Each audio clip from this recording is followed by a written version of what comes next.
At home. Most turn-of-the-century immigrants settled in America's big cities. The immigrants needed jobs. The cities were growing fast and offered the best chances to find work. By 1910, 3 out of 4 people in New York City were immigrants and the children of immigrants. The same thing was true in Boston, Cleveland, Chicago, and Detroit. Many immigrants could not speak English when they arrived. They knew little about American laws and customs, and so they clustered together, living in ethnic neighborhoods where they could mingle with their countrymen and speak their native languages. Almost every major city had its German and Irish neighborhoods, its Polish, Italian, Jewish, and Greek districts. People from the same village in Europe might wind up living as neighbors on the same street in America. In most cities, immigrants moved into old, run-down neighborhoods. As newcomers struggling to gain a foothold in America, they occupied the poorest and most congested districts.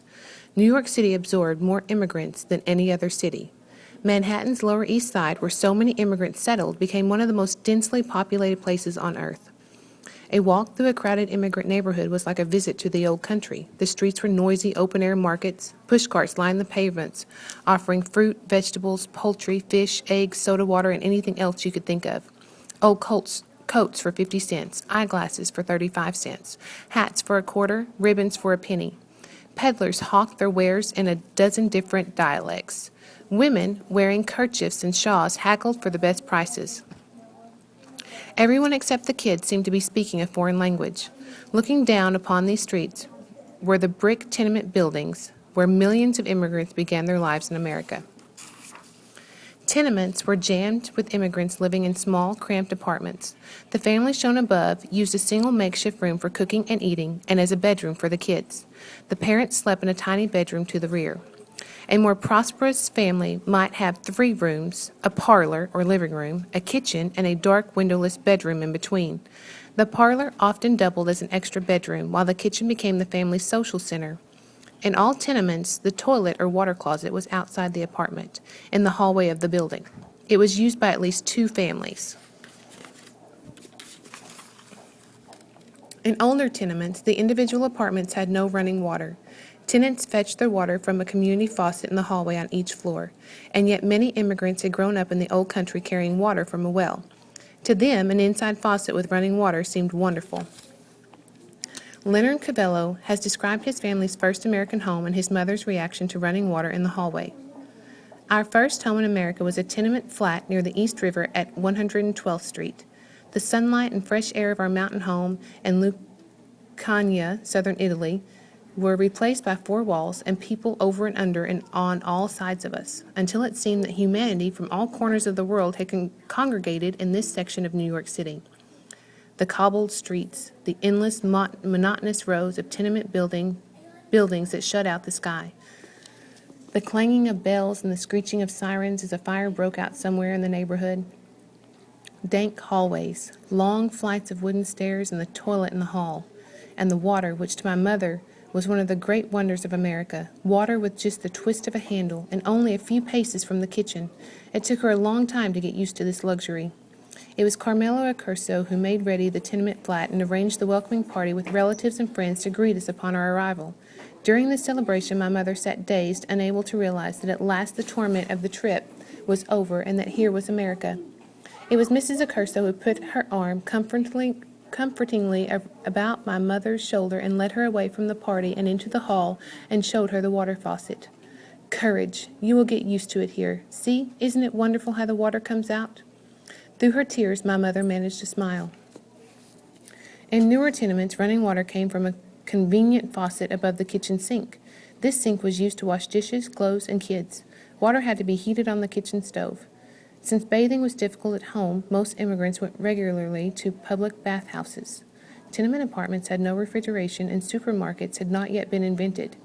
Kids were sent on daily errands to the baker, the fishmonger, the dairyman, or the produce stall. They would rush down rickety tenement stairs, a few pennies clutched tightly in their hands.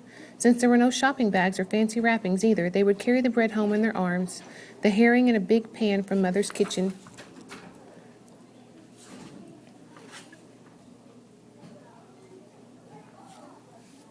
Page 25. Many immigrants had to take in roomers or boarders to help pay the rent. 5 or 6 people might sleep in one crowded room. Children were commonly tucked 3 and 4 to a bed. Privacy was unknown, and a room of one's own was a luxury beyond reach. When an immigrant family could occupy a 3-room apartment without taking in boarders, they were considered a success. On hot summer days, the stifling tenement rooms became unbearable. Whole families spilled out of their apartments seeking relief up on the roof or down in the street, where there was some hope of catching a cooling breeze. Kids took over fire escapes and turned them into open-air clubhouses. They put up sleeping tents of sheets and bedspreads and spent summer nights outside as elevated trains roared past a few feet away. Every immigrant neighborhood had its boys' gangs. Rival gangs exchanged challenges and ultimatums. Sometimes they fought pitched battles in the streets, using sticks and stones as weapons and garbage can covers as shields. Each gang ruled its own turf. Members of rival gangs were not welcome, and an unfamiliar face on the street always aroused suspicion. If a boy walked alone through a strange neighborhood, he might be stopped, questioned, and roughed up. If his shortest route to school passed through enemy territory, then he had to take a detour.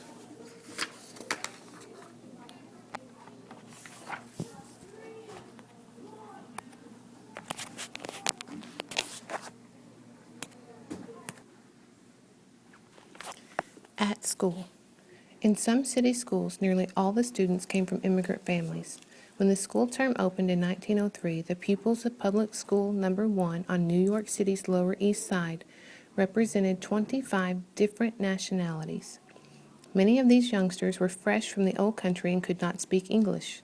Students who already knew English acted as translators for those who had just stepped off the boat. Foreign-born children had to learn how to speak, read, and write a brand new language. At first, there were no special classes for kids who could not speak English. They were simply placed in regular classes with much younger American-born children. A strapping 12-year-old immigrant boy might find himself squeezed into a desk in a second-grade classroom. As the immigrants learned English, they were promoted to classes with children their age. This system was unpopular with everyone. It humiliated the immigrant students and slowed down their American-born classmates. Eventually, in most schools with heavy immigrant enrollments, special courses were set up to teach English to newcomers. After 4 or 5 months, when the young immigrants had learned enough English, they were assigned to regular classes. Except for those English classes, immigrant children received no special treatment. Schools had few frills. The school day began with the Pledge of Allegiance. Boys and girls attended separate classes. They came together only in assembly. Instruction emphasized the 3 R's: American history and geography, penmanship, and spelling. Misspelled words were written in a notebook 10 times or more. Students memorized long lists of names and dates. They recited to the teacher while standing at attention. Sophie Brisquet has recalled the grammar school she attended on the Lower East Side. When teacher called out in her sharp, penetrating voice, "Class," everyone sat up straight as a ramrod, eyes front, hands clasped rigidly behind one's back. We strived painfully to please her. With a thin smile of approval on her face, her eyes roved over the rigid figures in front of her. Beautiful script letters across the huge blackboard and a chart of the alphabet were the sole adornments of the classroom.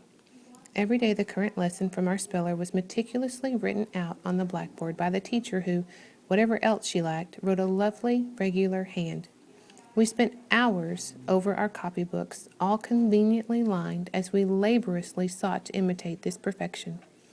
We had to learn our lessons by heart, and we repeated them out loud until we memorized them. Playgrounds were non-existent, toilets were in the yard, and gymnasiums were an unheard-of luxury. Some schools had rooftop playgrounds, but usually there were no sports or play facilities at all. Students stood at their desks as they performed physical fitness exercises every morning. At the command, "Class stand," the room was filled with the shuffling of feet and the banging of desk seats being raised. Monitors used long poles to open the windows. The teacher stood on a little platform beside her desk. She called out, "Breathe in, breathe out," as the class made loud hissing sounds. These breathing exercises were followed by simple gymnastics. Hands on shoulders, arms up, arms out, shoulders back.